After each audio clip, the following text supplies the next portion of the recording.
I mean, I have friends that, my best friends that would come over and spend the night at the house. They remember her sitting at a table under a lamp because we had to sleep, to get ready for school the next day. She would study under a lamp, a small table, and she would snack on M&Ms. That would help keep her up. And TV, just the sound.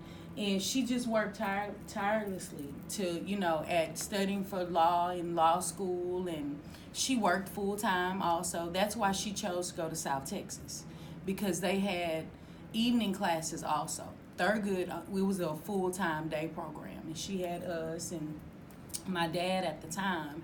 So she was working full-time and attending law school in the evenings. So she would go to work, come home, prepare a quick meal, then she would go to school. So for a long time, we just remember her studying. We would spend hours at the law library with her, my brother and I.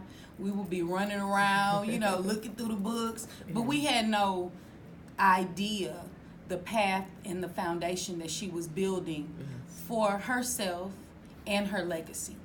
So what made her, if you remember, decide to pursue a career in law? Well, she had gone through a couple of different things. She started real estate with Gerald Womack. She had done cosmetology school, didn't like that. But she knew she always wanted to be an actress. That was her dream. Isn't that something? But my grandfather didn't think that was such a good idea at the time, I guess during those days. But she started out as a paralegal. Okay. And she realized that she could do more than the paralegal. She wanted to do it all. So that's when she decided to go to law school and just elevate the family and us and, her career and her education. So when she would study and you and your brother were being raised, how does she manage everything to be able to do the studying and go to school and then go to work and then be a mom and my a wife, everything? Grandparents, thank God, my grandparents were very supportive and they helped her. But my grandmother worked 3 jobs. But my grandfather was home. He was disabled. And my grandparents had rental property, so my grandfather would run the rental property and help make sure we were home from school, had a snack. So she had family support, as well as my dad. He was there also to help, because he didn't pass away until 92.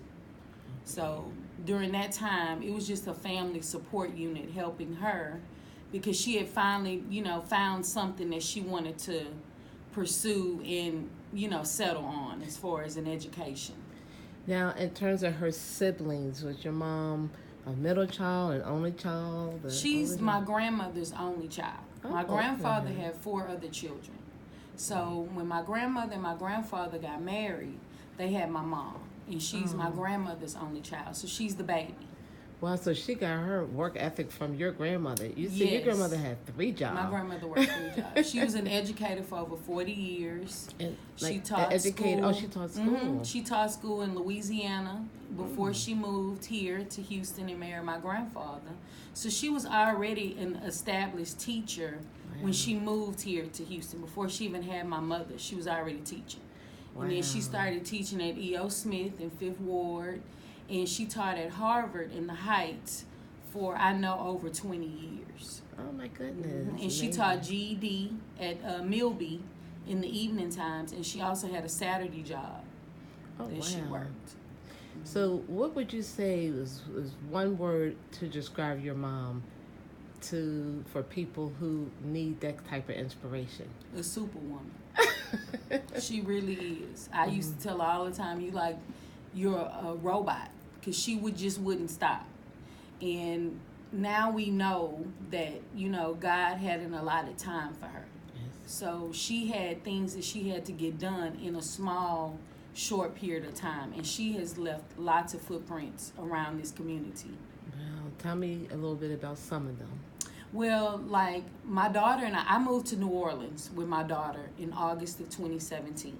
She started a business, a beverage company, and I felt like she needed some family support. Yes. So my mother was living with my grandmother. She was elderly. Yes. So she moved in with her to take care of her. It was my daughter and I. So I felt comfortable when I made the transition to help my daughter, you know, because my mom and my grandmother had one another. Yes. But once my grandmother passed, 4 months after I decided to move to New Orleans in August, December she passed in 2017. So my mother was on the well, she had already started getting her signatures to put her name on the ballot. So once my grandmother passed, she didn't want to do it anymore. She was just out of it. But she had gotten the signatures that she needed, and her name was now on the ballot. Yes. So now she was getting invited to all of these things, to campaign, and she was exhausted, but she just wouldn't stop. Yes. I'm in New Orleans. Yes. My brother's in LA. My grandmother's deceased. My mother's here alone, out late at night. You know, like she said, shaking hands and kissing babies. Just non-stop. Oh, I'm exhausted. Oh, I'm tired. I'm like, Mama, you don't have to go to all of them. Well, they invited me, and these are the people that I need. You know, the vote is not for me, it's for the people. Wow, I have to be there for the people. That was her thing. This is for the people. So she was relentless about being there, and just, I didn't even see the pictures until after she had passed. I had no idea she had taken so many pictures because she didn't like pictures.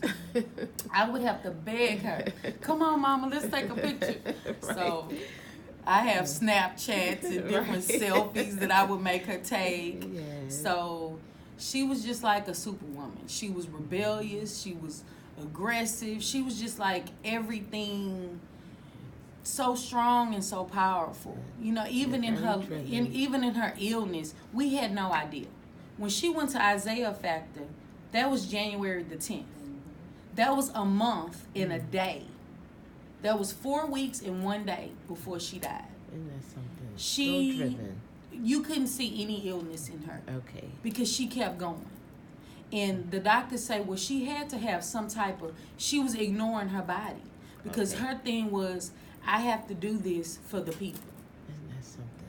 So it's like God was giving her this strength and this energy and this resilience just to keep going. Yes. And I'm still in disbelief because it happened so fast. Yes. And just to think back, I'm like, this is just amazing how, and God knew that she didn't need to know. Because she didn't know. Oh, good, right. She didn't because if she knew that she would have been that ill, it's no way she would have spent her last year on the campaign trail. She would have done something else.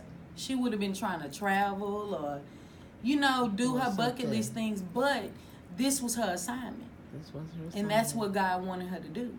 Yes. Therefore, he made it to where she didn't know what he had going on internally.